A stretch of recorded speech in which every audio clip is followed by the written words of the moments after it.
Well, the project's definitely going to be unique. There's no doubt about that. It's going to be probably unlike anything else, and certainly in this region, and maybe in the country. I think that the ideal of how Americans want to live now has really changed, and the whole idea of having your friends and having your life in a more compact and contained footprint is something that really appeals to a lot of people. Mixson will absolutely be a catalyst for that type development, which is, creation of new urban neighborhoods in that corridor from the airport down to the old part of the city. When the businessmen from the city of Charleston decided to develop a plan for the first suburb of the city of Charleston up in the north area at that time for what it was called, they hired B.P. Berkman out of Augusta, Georgia, a landscape architect, to design the city. And they created it after a Garden City model, which was only one of two in the country at that time. It was pretty interesting to us, in part because Park Circle, the center of Park Circle, of course, where the park is and where the circle is, was conceived of this kind of park-like setting. And then out the radial streets like Durant, at the edges of Park Circles, where you had more dense development around the railroad tracks. And it was set up on a large multiple traffic circle in its design and context. But the Garden City was a true sustainable city. It had multiple facets of it. You had large estates, you had multifamily, you had progressive housing complexes at that time, you had a series of commercial areas, you had industrial areas, you even had farming areas that would actually support the entire total income of the city. So you saw a full sustainable city put together that could be within itself and functioning into itself. But it was just a good place to grow up. I mean, to be able to walk to a Park Circle, for example, and to participate in baseball. And I couldn't hit the broadside of a barn when I was coming up, and I never was good at baseball, but I could field okay. But just remember the camaraderie of being up at Park Circle with folks, a lot of folks, and there were just multitudes of kids up there, and just to see the families out at the events, and you just kind of yearn for that time when everybody's out there doing things together. And we're starting to see some of that happen again in North Charleston, which is exciting. Mixson's design itself is much more urban than what was conceived in the early 20th century. That whole notion has always been that the center would be a park setting around the circle, and the edges would be where you'd have denser housing. And in the South, you have great, early 20th century neighborhoods. Park Circle was among that genre of neighborhoods and of that genre of design.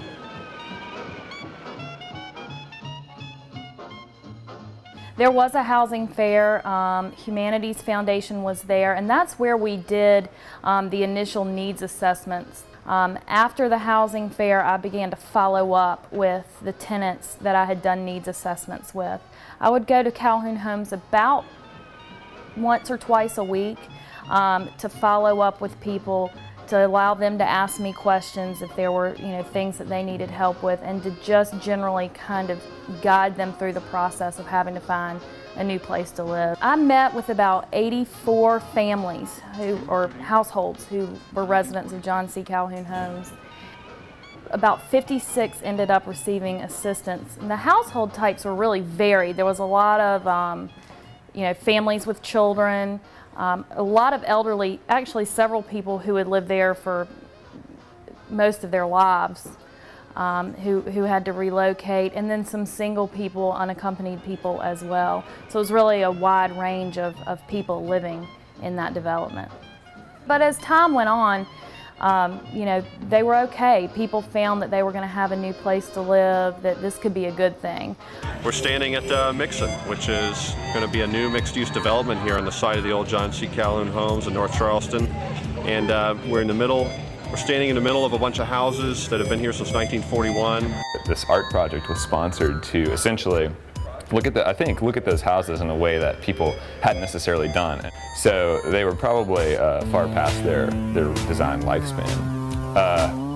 These artists were invited to sort of revisit the site and revisit that place sort of in its 12th hour, and go into some of those houses and take them upon themselves as design projects. Well, I think it's great. I think it's a terrific opportunity as far as the youngsters are concerned to be involved in to participate. And I think it's a very smart thing to do. Well, to be honest with you, I felt kind of guilty tonight. I've lived in this neighborhood for 7 years, and this is actually my first time here. It sort of grew out of the desire for the developer and the desire on our part as well to create a place that would be exemplary of a kind of new form of development, something that's called new urbanism, which I think a lot of people are familiar with at this point, and sort of made popular by Andres Duany and the people who created Seaside and Kentlands. And of course, Vince Graham, the developer, was a part of that with his project Ion, which now in its almost complete form is really viewed as an icon of new urbanism.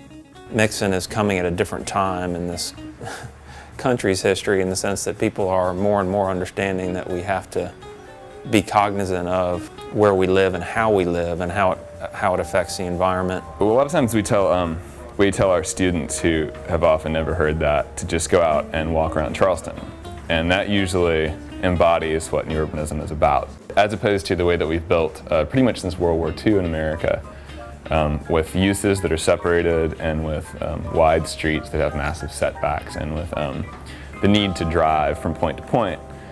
New urbanism is a movement that sought to return to traditional forms of development, where you could walk to your daily needs, where neighborhoods had things like a center and an edge, where houses were built in a more traditional form that promoted sociability, things like porches, and a more human scale of development, as opposed to projects that are built for the car.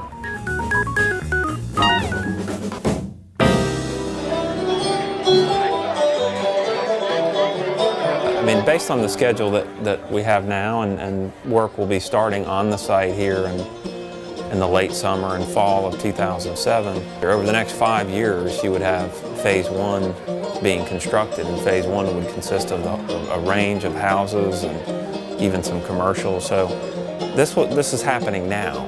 I'd rather be in some dark hollow where the sun goes. There's a group of people here that are talking about the beginning of the construction of the Mixson development, and we wanted to be part of it. We didn't want to miss from the very beginning. Today is the Mixson groundbreaking ceremony, and we're happy that everybody is here, and prospective buyers and the mayor and the council members are here to join us in the celebration. I think that they have a real chance to set some of that thinking forward about green building and about the kind of communities that requires, or that leads to, in terms of having places that you can walk to, thinking about the materials that are in your home and that are used to build your home, and just thinking about your overall impact in your community and the communities that surround you. The material they're going to be building out of is called autoclad aerated concrete, also known as AAC. It was developed in the mid-1920s over in Europe. It's been used extensively in Europe. I think over half the homes in Europe have been built with AAC. And essentially, it's concrete infused with air. So what that allows it to be is about 1/5 of a weight of a normal concrete block. It's very, obviously it's kind of appeals green in that it's a lot lighter to handle, to ship, to produce. They take the concrete, they mix sand, other materials, it's mixed into a big bin, and basically it's heated, and then added aluminum oxide to it that heats it up and creates bubbles in the concrete. So really the block that you're finished with, it's about 65% air, and all that air wrapped up in there gives you an insulation value. Thermal has a lot of good thermal value to it. Say is that I learned a long time ago that one of the problems with the developing kind of these exclusive, isolated places is that every time a house gets built, you take away from what you offered in the first place. But if what you offer is community and inclusiveness and the spirit of neighborhood, then theoretically every time a house gets built, it adds to what's being offered and enhances that spirit and makes it into a better place.